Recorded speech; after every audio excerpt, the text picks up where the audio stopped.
Today we're going to look at list tasks. We're going to look at all the tasks that relate to the list data structure in Python. And we're going to do that by looking at 10 tasks. We need to really make sure that we can understand these tasks and how these things work, because lists are really important. So we're going to dive into the first one, which is printing a list. So this is task 0. And here it tells us a little bit about lists. Before we start, just let's talk about lists for a second. So if you had a variable called name, then it could have something like one person's name, and that's great. But what if you had more friends? Then you might start doing stuff like this,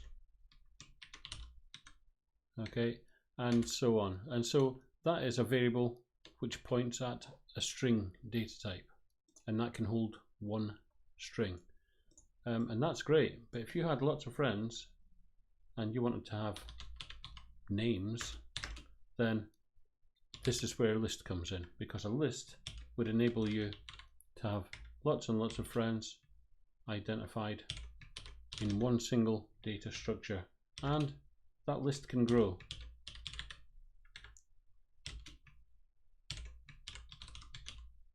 Like that. Really useful. In some languages they will refer to arrays. In Python they don't have an array as standard, they have a thing called lists. So that's what we're going to be looking at in today's lesson. So first of all, just having a look at this, these instructions, and it says there Python has a data structure called a list. What is a list in Python? It's a container that holds a number of objects in a given order. The list type is a sequence, so if we put something in first, then that will be the first item, and so on. It allows you to add and remove objects from the sequence. The objects are often referred to as elements. Sometimes you'll hear me calling them items, but that's okay. And as always here, do make sure you read this stuff yourself, take some notes, and these examples, but we're going to dive straight into this one here. So there's a declaration of a list there. It says teachers equals, and then it's got them, and they're separated by a comma, and they're inside these square brackets. And so this is a list which contains 3 elements, and those elements are all strings. And now it says add a single print command to directly print the contents of the list. And all I do here is print, and then I need to make sure I get the variable name correct. Print teachers. Then I'll run that, and that works. So that's how you can print teachers out. There's other ways to print the contents of a list, which doesn't have all this stuff here, and we'll be looking at that later. And I'm going to submit that, and that's worked fine. So that's task 0 complete. Make sure you pause the video, make appropriate notes, and so on. Moving on to task 1, which is printing a single item from a list. I'm going to click that, load up task 1, and it says here add a print command to print the element at index 2. Now, just to remind us, a little bit like strings, the first element is referred to as element 0, the next element is element 1, and so on. So we can see this one would be 0, 1, 2, 3, and print customers square brackets 1 is the way that we could print out whoever is at location 1. In this case it's Taylor. So here it says add a print command to print the element at index 2. So I'm going to type print, then I'm going to type the variable, make sure I get the variable right, and inside square brackets it says element 2, so I'm hoping that that will print out Dalgleish. I'm going to run that before I submit it, and it has printed out Dalgleish, nice and tidy, no speech marks on that, something to note. Then I'm going to submit that to make sure it passes the automatic test, and it has done. Make sure you pause the video, take print screens, make notes. Task 2. So we're still looking at printing a single element, and here the only difference is we're going to get the code from the user. So we're going to get the index from the user using an input statement. So variable name, what variable name could I use to identify a location within a list? Pause the video. If you think you know, then you can complete this code for yourself. Okay, so sensible variable names are important in programming and really important in the exam as well. So it could be position. Try to avoid words like index, because index could be a keyword. Sometimes I use pause, sometimes I use location or lock, and today I'm going to use position. So position equals, and here we've got an input statement, and I must make sure that I write down exactly the way they said it here. Enter an index, colon, and a space. So go back across here, enter an index,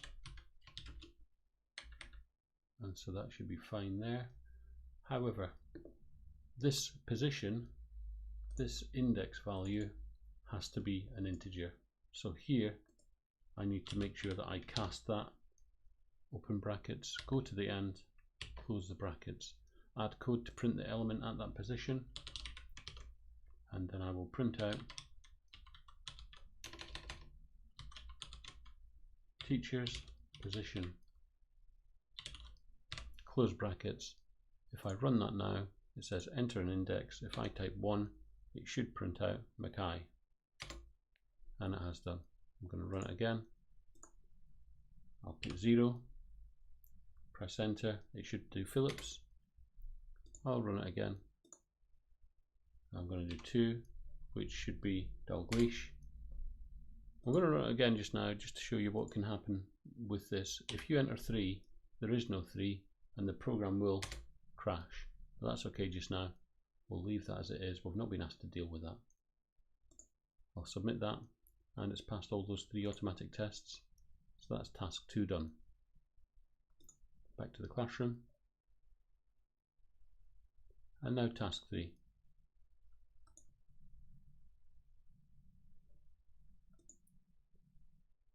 And so task 3,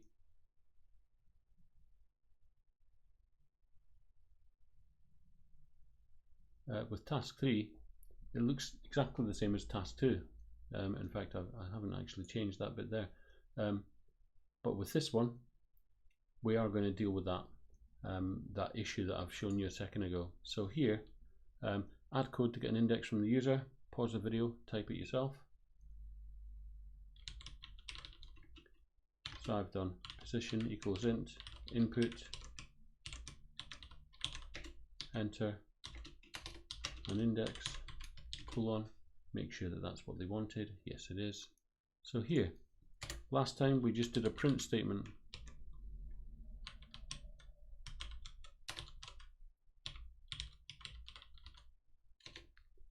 However, I have shown you that if I run that, and if I type 3, it comes up with this error, okay, and that's not what we want. So here we'll deal with the possibility of the user entering a value greater than the largest index that there is, okay.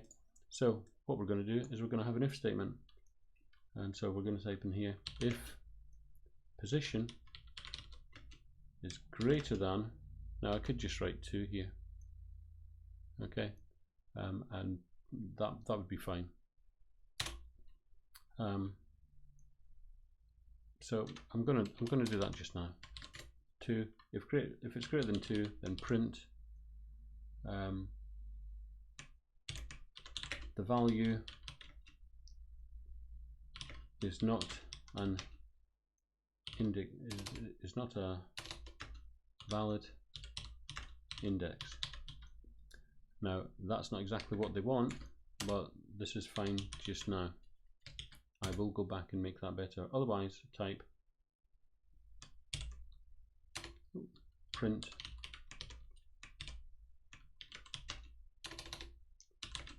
the teacher at index is,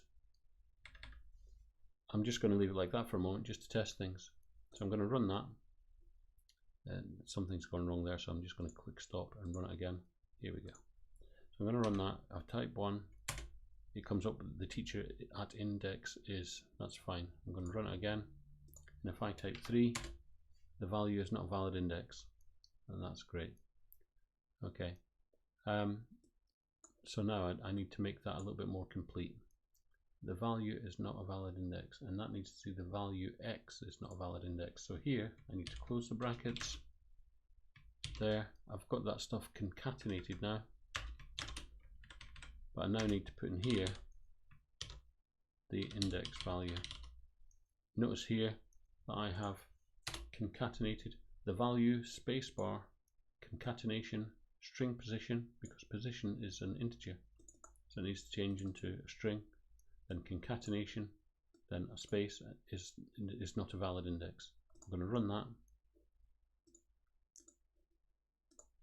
Type 3. It says the value 3 is not a valid index, and that is exactly what we wanted here, so that's fine. And next one is to make this tidier. The teacher at index.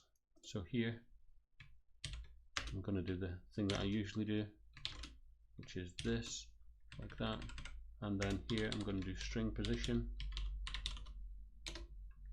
and here remember I had to cast that because that is an integer, and to concatenate two strings together it has to be a string. And so here I'm going to go is concatenate teacher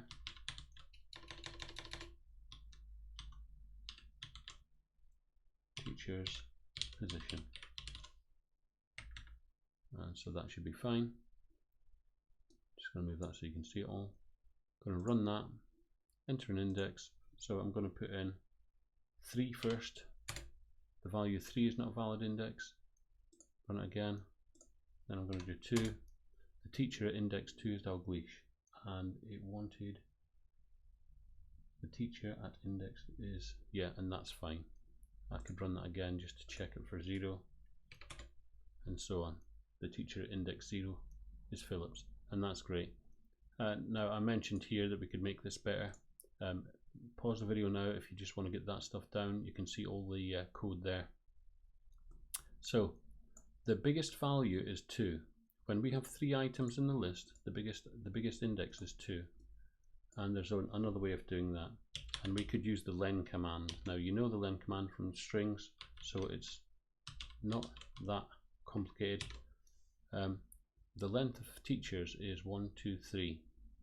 So here, if position is greater or equal to the length of teachers, yeah, and here, as a matter of interest, I could just print len teachers there, just to show you what len teachers looks like. Okay, so enter an index 3, and here you can see there, that's the length of teachers there. Okay, I'm going to run it again to put in a different value so it doesn't confuse so much. Yeah, I've asked for 0, and that shows you the length of teachers is 3. Okay, so here, if the position is 3 or more, then it's not valid. We could go even further with that. I'm going to get rid of this print statement now, that testing print statement, because also if position is less than 0, if it's less than 0 or position is greater than or equal to the number 3, then it's not valid. Okay, because now I can type -1 and it's not valid. So that's an extension there, and if I submit that, that will work. So that's that task done. So lots of notes to take there. And so, printing a list, task 4. So here it says, add code to iterate through the list and print each element on a separate line. And it shows you here, you can print the customers. This can be carried out using a standard for loop and the length of the list using the len function. Okay, so we're going to use a standard for loop here. So for I in range 0 to the length of the list, and this list is called teacher still.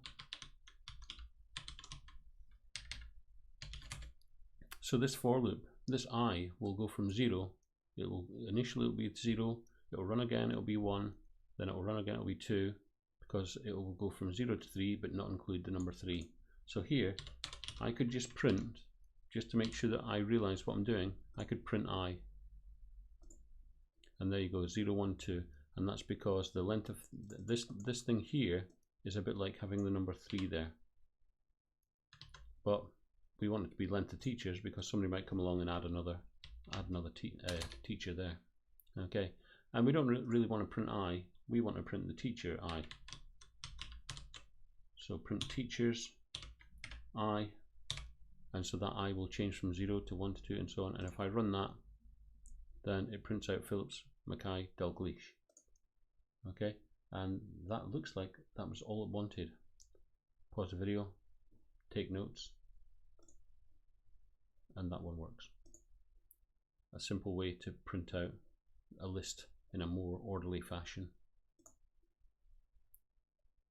So we're going to have another look at printing a list, and this time we're going to use an enhanced for loop or a for each loop. You might think this is much easier because it doesn't involve any numbers, and I'm going to call it for mark in marks, and you'll notice that I use like a singular here, no s, and then this is the name of the list. It doesn't have to be, I'll show you later on. And there we don't have to deal with any index, we can just do print mark. It is as simple as that. So this is the for each loop. If I run that, you can see that that worked out perfectly fine there. So a for each loop is really useful if you don't need the index value, if you don't need the indices. Okay, I said to you before, it doesn't have to be mark, it could be a. Yeah. So here for a and marks, and it will go through each of these things and it will print them out. So why would I have mark instead of a? Because it's a sensible variable name. That's a for each loop. We've used for each loops before, and that's a for each loop. I've just tested it and it works. Back to the classroom, and then I'm on task 6. Task 6, printing a list part 3.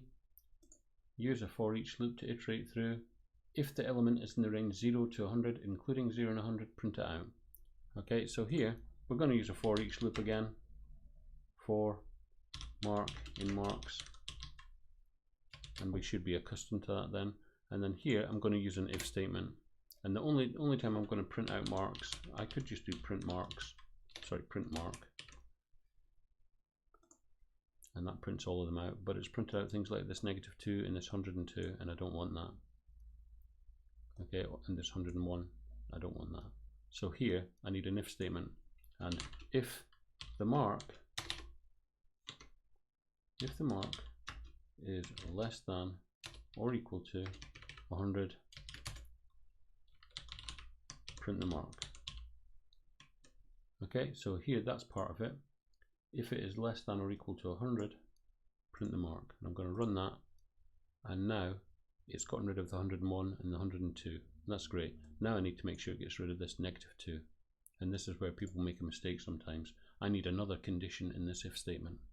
I need it to say if mark is greater than or equal to 0 and mark is less than or equal to 100, print mark. And let's see if this -2 goes, and the 0 should stay. And there you go. The only values we've got are things which are between 0 and 100, and that is a complex Boolean condition there. That's got to be true, and that's got to be true as well if we're going to print out mark. I'll submit that, and that's worked. Back to the classroom, and here we're going to add some values, and we can see here the last 3 tasks that we're going to do in this video is appending items to a list, appending elements to a list. So, and here, really good notes for you to copy down, and we use the append statement. It's not the word add, it's the word append, which means add. Okay, and that's all we have to do. We can append things, and it will add them to the end. Okay, it will change the list size. Lists are dynamic, That's a little bit of an A-level word there. Lists are dynamic, it means they can change size. So we've got 3 marks here. Print the marks out. So I'm going to print marks, and it says there, print the marks in the simple way. If it ever says that, just do it in the one-liner. Get a user input to append to the list. So okay, so I need to get a mark is equal to input, enter a mark. Now, before I carry on, I'm going to read this statement here. And it says here, enter a mark, so that's fine. I need to make sure I've got the right thing there. But these are all numbers, these are all integers, so I'm going to have to make sure that I cast this, open brackets, go to the end, close brackets, and I'll go down here and I will print out marks. And if I run this, so we can see the numbers are 55, 66, 45. If I add 11, it hasn't gone to the end. Okay, so I got a mark of somebody, and I need to append it to the list. So I'm glad I tested that before I submitted it. Next thing I need to do is I need to go marks dot append, and then circular brackets, the regular brackets, mark. That's something that sometimes catches people out because they get accustomed to using the square brackets. The square brackets are for when we are looking at a particular index. Okay, so here I've got that. I'm just going to delete the spare space there. I'm going to run that now, enter a mark 11, and that's worked fine. So now we know that the append statement works. That's good. I'm going to submit that, and it's passed the test. So that's the basic way to append something to a list.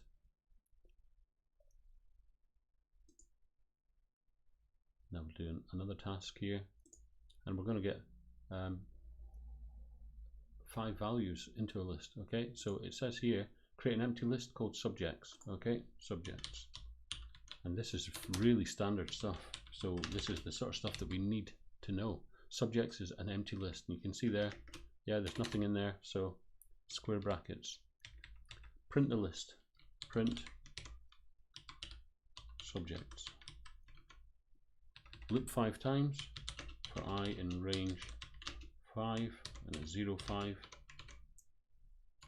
Get user input, and here I'm going to say subject is equal to input,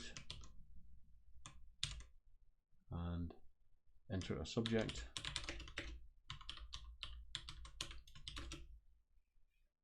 And then the next thing is I need to append it to the list. Subjects dot append subject, and then print out all the list elements. And this is not inside the for loop. If I had done that inside the for loop, well, I'll show you that now. Print subjects. So I'm going to run that, and here you can see an empty list. Enter a subject, okay, maths, enter a subject, chemistry, enter a subject, physics, enter a subject, art, and then PE. And you can see all of those have been added one after the other, and they've been printed out. As a matter of interest, if that was inside the for loop, it would print 5 times. So let's run that again. Now this time I'm just going to type the letters A, B, C, and so on. Now you can see here that it's developing, and it's printing out the list every time, which is interesting, but it's actually not what we want, and it would fail the automatic testing. So here I'm going to put that back there, hit submit, and it's passed that test. So now we have managed to populate an empty list. Populate just means to add elements to the list. Populate an empty list, a really useful task using a for loop. And the last one that we're going to do, so once again here, now we're starting to take away the comments, so you should be putting comments in yourself. So create an empty list. Now remember, in the exam they talk about arrays rather than lists. It means roughly the same thing, so that's fine. Create an empty list called scores. There it is. Print the list. And so here, scores, print scores. I'm going to run that now. Yep, that's working fine. You should run your code now and again using a loop. If you are to use the get user inputs, enter a score. Okay, so loop.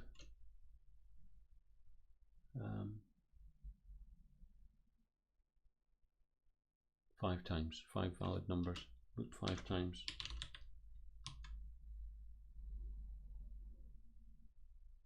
Right, okay. If the score is valid, right, so loop 5 times, it's not loop 5 times. What we'll do is we'll loop 5 times first, range 0, 5, and we'll get the score. I'm just going to pull this down so we can see this a little bit better. Score equals int input, enter a score, scores dot append score, and then here print list. I'm going to print scores, and I want to show you this version because this is the simple version first. So enter a score. I'm just going to pull that up here so you can see this a little bit better. Enter a score. 1, 2, 3, 4, 5. There you go. So that's worked. If I run it again, I'm going to type in some other numbers. 100, 200, 300, 400, 500, and there you go. It's worked fine. However, now if I need to I'll need to read this a little bit better. Create an empty list called scores. Done that. Using a loop, you're to get user inputs, enter a score, and they're all integers. That's fine. If the score is valid, now what does that mean? Append it to the list. It's valid only if it's between 0 and 20. So here, this stuff, it's only valid if it's between 0 and 20. So here I can put in an if statement. If score is greater than or equal to 0 and score, I put that in the wrong place, so I'm just going to correct that. You can't ask somebody whether the score is valid until you get it from them. So here score, I'm going to say if score is greater than or equal to 0 and score is less than or equal to 20, colon, and then here I need to make sure that this scores append moves across one, so I click tab there. So I'm only going to add it then. I'm going to run that for a second and see what development that has had. Okay, so if I add 10, 20, 30, 40, and 50, then it's added the 10 and the 20. Okay. Now we were supposed to collect 5 numbers, but 3 of them weren't appropriate. And what that means here, you're to loop until 5 valid numbers have been added. It might take more than 5 iterations because the user might have added many invalid numbers or attempted to print out the entire list. Hint, you need to know the length of the list. And that's because this is not a for loop really. Because what we need to say is while the length of the list is less than 5. If it's less than 5, So if the length of scores is less than 5, then we do this. Yeah. So that makes sense, I think. I'm going to run that again. Run it again. Then we'll look at the code. Enter a score. 10, 20, 30, 40, 50. Now previously that would finish the program, but it didn't. 1, 2, 3, and you can see here this has populated, and it's waited until we got 5 valid numbers. Okay, these were never added to the list. This is a while loop rather than a for loop, and it cares about the length of scores. Once we've got 5 elements in there, it's not going to run this stuff. take a look at that. Really make sure you add it to your notes. This is the most difficult task that we've got today. Okay, and I'm going to submit that. Output mismatch. So now that might just be a spurious error, so I'm going to run it again. No, teacher's input was that. Enter a score. Right, the different so I should have read that a bit more carefully, because here it said you're meant to give feedback saying is out of range. Okay, so not quite finished. If the score is valid, we add it, else we print a bit of feedback, and that is string score, and then concatenate that with is out of range. And so here, if I run that again, and if I run it with 0, that's fine, 10 is fine, 20 is fine. I'll try something different. 30 is out of range, 21 out of range, -1 is out of range. It's good to check just the other side of the border, and there we go. And so that works fine, and hopefully this time I'll be able to submit it and it'll be okay. Important thing there that I should note is read the whole question. It says there X has been added to the list. So I need to make sure I do that as well. So read the question, X has been added to the list. So here, print string score has been added to the list. X is out of range. Okay, so I'll run that again. Enter a score, 0. 0 has been added to the list. 10 has been added to the list. 20 has been added to the list. 21 out of range. -1 out of range. And I'll just do some other values there, and that's fine. So that is the complete task, and that's the last task that we're doing. A nice one to add to your notes. I'll make sure you can see the whole code there. I'm going to click submit. It's still not working.